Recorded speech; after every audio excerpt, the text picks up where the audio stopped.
បាទវីដេអូនេះគឺឆ្លើយតបទៅសំណួរបងប្រុសគោលដែលបងចង់បានលេខទំព័រស្វ័យប្រវត្តិដែលបានឲ្យខ្ញុំធ្វើអឺដាក់លេខរៀងទំព័រស្វ័យប្រវត្តិនៅក្នុង Microsoft Word ណាអញ្ចឹងវីដេអូនេះខ្ញុំនឹងមកបង្ហាញបងប្អូនពីរបៀបដាក់លេខទំព័រស្វ័យប្រវត្តិនៅក្នុង Microsoft Word ជាខ្មែរបាទខ្មែរក៏បានជាភាសាអង់គ្លេសក៏បានដែរឧទាហរណ៍មុនដំបូងយើងមានយើងបើក file Word មួយមក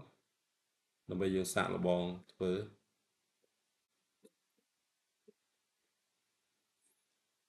បាទ Microsoft Word ដែលមានច្រើនជាង2ទំព័រយើងអាចដាក់លេខទំព័របានណាបងប្អូនមុននឹងដាក់លេខទំព័រមុនដំបូងបងប្អូនត្រូវទៅ set up layout វាសិន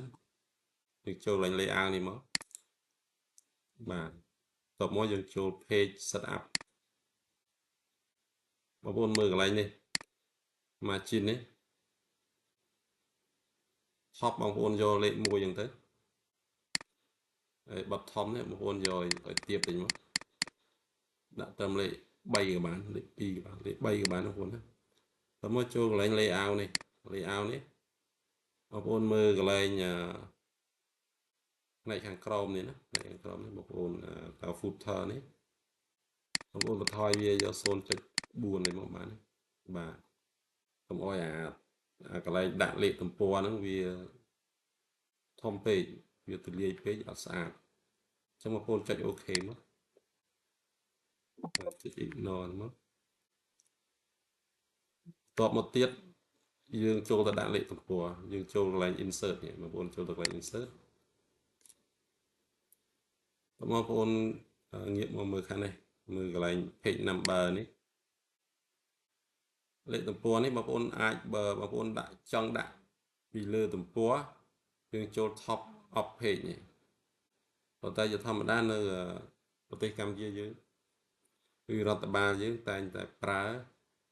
ដាក់នៅខាងក្រោមទំព័រនៅជើងទំព័រហើយយើងយក bottom of page ចឹង bottom of page នេះវាមានច្រើនរូបរាងច្រើនសន្តានទី1យកលេខ1លេខ2តូលចេះតែម្ដងបាទមួយលេខ2តូលចេះតែយើងអត់ចូលចឹងទេយើងទាញមកក្រោមវាមាននៅចំហៀងខាងឆ្វេងនៅខាងស្ដាំនៅកណ្ដាលចេះក៏មានប៉ុន្តែតែខ្ញុំចង់បង្ហាញឲ្យយើងប្រើរាល់ថ្ងៃហ្នឹងយើងយកចេះបងកលមកក្រោមនេះមកយកកដាលនេះឃើញទេឆ្នាំអានេះបងឆ្នាំគេដាក់ bowl number 2នេះបងយកនេះមកចុចលើនឹងមកចឹងមកខាងក្រោមនេះវានឹង load អញ្ចឹងវាមាន4ទំព័រវាចេញ page 1 of 4ចឹងយើងចង់ដូរវាជាភាសាខ្មែរបងប្អូនដាក់ cursor ឲ្យ load បាក់លើនឹងចឹងមកនេះវា load ចឹងមកហើយយើងមកមើលកន្លែងដូរភាសានេះ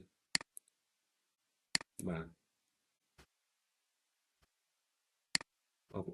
ប្អូនលុបមកយើងវាយទំព័រទី1មួយលេខ1នេះយើងអត់កែបានទេកន្លែង ops បងប្អូនដូរដាក់នៃក៏បានបងប្អូនដូរដាក់លើក៏បានចឹងមានន័យថាទំព័រទី1លើ4មានទាំងអស់មាន4ទំព័រហើយទំព័រដែលយើងកំពុងតែមើលនេះគឺជាទំព័រទី1ហើយយើងអាចដាក់នៃយ៉ាងក៏បានដែរទំព័រទី1នៃ4ចឹងបងប្អូន select មកកន្លែងនេះកន្លែង font បងប្អូនដូរដាក់ font សៀមរាបអីចឹងមកហើយចំណែកទំហំ font បងប្អូនដាក់តែលេខ10ទៅបានចឹង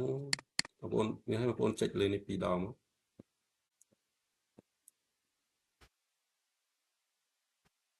បងប្អូនមកឃើញនេះទំព័រទី3នៃ4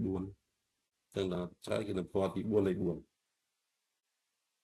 បានវីដេអូនេះគឺមានតែប៉ុណ្្នឹងទេបាទបើសិនជាបងប្អូនមានចម្ងល់បញ្ហាផ្សេងបងប្អូនអាច comment ឲ្យខ្ញុំទៅវីដេអូនៅខាងក្រោមវីដេអូនេះបានបើសិនជាខ្ញុំធ្វើទៅមានចន្លោះប្រហោងឬក៏មិនសមរម្យពាក្យពេចន៍កន្លែងណាបងប្អូនអាច comment ប្រាប់ដូចគ្នាខ្ញុំនឹងកែតម្រូវបាទសូមអរគុណសូមជម្រាបលាបងប្អូនអរគុណដែលបានទស្សនាវីដេអូនេះតាំងពីដើមរហូតដល់ចប់